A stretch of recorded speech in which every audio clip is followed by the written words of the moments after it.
Hello students, welcome. आज का हमारा टॉपिक है स्ट्रक्चर ऑफ एटम। इसको क्लास 11th के को ध्यान में रखते हुए बनाया गया है। इसमें हम आपको कंप्लीट इन्फॉर्मेशन देंगे कि एटम किस चीज़ से बना होता है, एटम का स्ट्रक्चर कैसा है और एटम के अंदर जो फर्दर डिविजन्स हैं वो क्या क्या हैं। वेरी फर्स्ट क्वेश्चन कि एटम किस चीज़ से बनता है। So atom is made up of electron, second proton and third is neutron. Electron के ऊपर नेगेटिव चार्ज है, प्रोटॉन के ऊपर पॉजिटिव चार्ज है और neutrons they don't have any charge. तो ये तो हैं एटम के कंपोनेंट्स। अब एटम का स्ट्रक्चर देखते हैं कि एटम दिखता कैसा है। एटम के अंदर बिल्कुल सेंटर में एक होता है न्यूक्लियस और उस न्यूक्लियस के चारों तरफ होती हैं कुछ शेल्स। तो पहली चीज़ मैंने आपको बताई, स्ट्रक्चर में न्यूक्लियस है, और सेकंड नंबर पे बताई कि वहाँ पर कुछ शेल्स हैं। इन शेल्स को एनर्जी शेल्स भी कहा जाता है और इलेक्ट्रॉनिक शेल भी कहा जाता है। यहाँ पर मैं एग्जाम्पल के लिए 4 शेल बना रहा हूँ, वैसे शेल इससे ज़्यादा भी होती हैं। हमारी पीरियोडिक टेबल में अगर हम देखें तो वहाँ 7 शेल्स तक के एलिमेंट्स अवेलेबल हैं। तो पहली शेल का नाम होता है के, सेकंड का एल, थर्ड का एम और फोर्थ का एन। के शेल की जो मैक्सिमम कैपेसिटी है इलेक्ट्रॉन होल्ड करने की, दैट इज़ 2। एल की 8, एम की 18 and for N it is 32।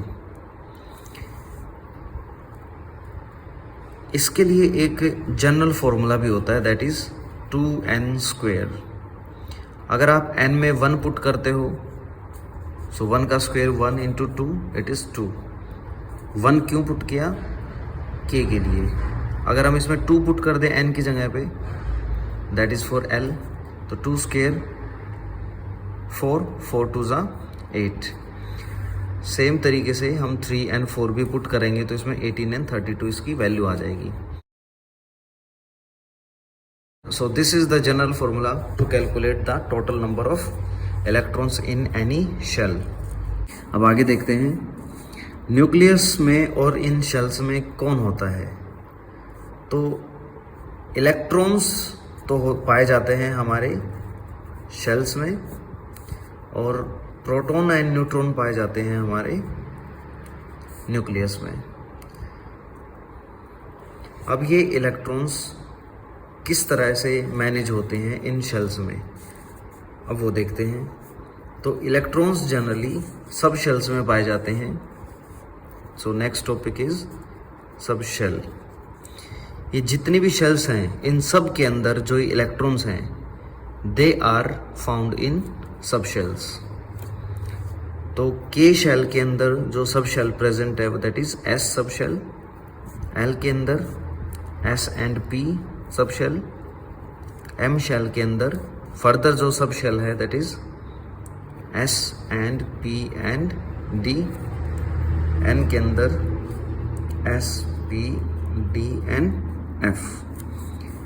S sub shell की कैपेसिटी होती है 2 इलेक्ट्रॉन होल्ड करने की, इसी वजह से के अंदर 2 इलेक्ट्रॉन है। पी सब शेल की कैपेसिटी होती है 6 इलेक्ट्रॉन्स को रखने की, दैट्स वाई 2 + 6 ये बन जाते हैं 8 इलेक्ट्रॉन। डी सब शेल की कैपेसिटी होती है 10 इलेक्ट्रॉन को रखने की, सो इसीलिए 2 + 6 + 10 ये बन जाते हैं 18। So that's why its capacity is 18। F sub shell की कैपेसिटी होती है 14, सो 2 + 6 + 10 + 14 टोटल बनता है 32। सो इस तरीके से न्यूक्लियस के अंदर पाए जाते हैं प्रोटॉन एंड न्यूट्रॉन। उसके चारों तरफ होती हैं कुछ शेल्स, और शेल्स का नाम होता है KLMN। इनकी ये कैपेसिटी है और ये इनका जनरल फॉर्मूला है। फिर उन शेल्स के अंदर फर्दर कुछ ब्लॉक्स होते हैं जिनको सब शेल्स कहा जाता है, और वो सब शेल्स कौन कौन सी होती हैं, SPDF, और इनकी इलेक्ट्रॉन को होल्ड करने की कैपेसिटी ये है। तो बात आती है कि क्या सब शेल के आगे भी कुछ होता है, तो उसका आंसर है yes, there is one more thing, that is orbital.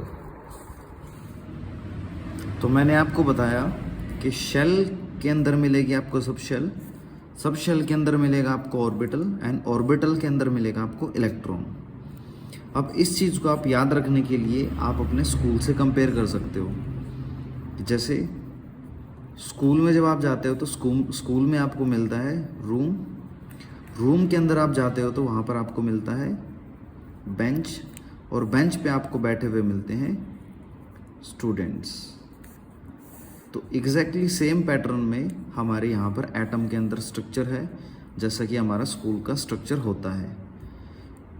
Shell का एक block that is sub shell का next further block that is orbital के अंदर आपको मिलते हैं इलेक्ट्रॉन्स।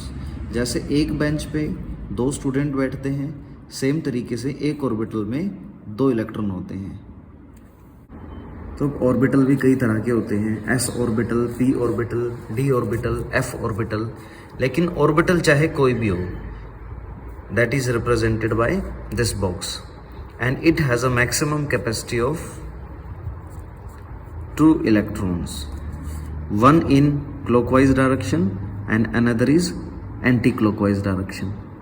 तो इस तरीके से एटम का स्ट्रक्चर होता है, उसके अंदर प्रोटॉन न्यूट्रॉन रखे जाते हैं और इलेक्ट्रॉन्स रखे जाते हैं, और इलेक्ट्रॉन्स को इस तरीके से शेल, सब शेल एंड ऑर्बिटल्स में बांटा जाता है। सो this is about the structure of atom. Further आपको कोई भी डाउट रहा हो तो हमें ज़रूर बताइए, एंड नेक्स्ट वीडियो की सजेशन देना ना भूलें। वीडियो अच्छा लगा तो लाइक, शेयर, सब्सक्राइब करना भी ना भूलें। Thank you.